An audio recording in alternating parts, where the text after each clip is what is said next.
95 പേരെ ആണ് കോടതി വിസ്തരിക്കുകയും ചെയ്തത്. 95 സാക്ഷികളെ അടക്കം വിസ്തരിച്ച കേസാണ്. സാക്ഷികൾ എന്ന് പറയാവുന്ന തരത്തിൽ ആരും തന്നെ ഉണ്ടായിരുന്നതുമില്ല. ഇപ്പോൾ പ്രതിയായിട്ടുള്ള ഗ്രീഷ്മയെ ആണ് പുറത്തേക്ക് എത്തിക്കുന്നത് എന്നാണ് നമുക്ക് ദൃശ്യങ്ങളിൽ നിന്ന് മനസ്സിലാക്കേണ്ടത്. കുറ്റക്കാരി എന്ന് കോടതി പ്രസ്താവിച്ചത് കേട്ടതിന് ശേഷം ഗ്രീഷ്മയെ തിരികെ കൊണ്ടുപോകുന്നതിൻ്റെ ദൃശ്യങ്ങൾ ആണ് ഇപ്പോൾ നമുക്ക് കാണാൻ സാധിക്കുന്നത്.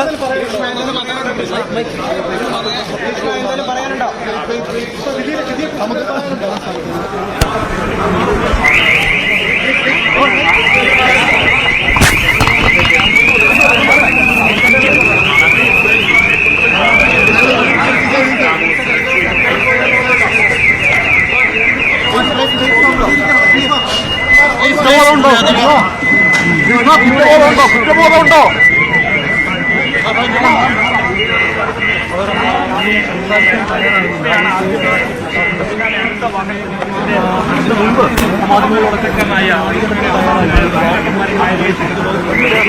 ഒരു തരത്തിലും ഗ്രീഷ്മയെ കോടതിയിൽ നിന്ന് കൊണ്ടുപോകുന്നതിന്റെ ദൃശ്യങ്ങൾ ആണ് കാണുന്നത്. മാധ്യമപ്രവർത്തകരുടെ ചോദ്യത്തോടൊന്നും പ്രതികരിക്കാൻ ഗ്രീഷ്മ തയ്യാറായിട്ടില്ല. മാധ്യമപ്രവർത്തകർക്കൊന്നും മുഖം നൽകാതെയാണ് ഗ്രീഷ്മ പോലീസ് വാഹനത്തിലേക്ക് കടക്കുന്നത്. കുറ്റബോധമുണ്ടോ എന്ന ചോദ്യത്തോടും ഗ്രീഷ്മ പ്രതികരിക്കുകയും ചെയ്തിട്ടില്ല. കുറ്റക്കാരി എന്ന കോടതിയുടെ കണ്ടെത്തൽ വിധി കേട്ട ശേഷം ഗ്രീഷ്മയെ തിരികെ കൊണ്ടുപോകുന്നതിൻ്റെ ദൃശ്യങ്ങൾ ആണ് ഇപ്പോൾ പ്രേക്ഷകർ കാണുന്നത്. മാധ്യമങ്ങളോട് പ്രതികരിക്കാൻ ഗ്രീഷ്മ തയ്യാറായിട്ടില്ല.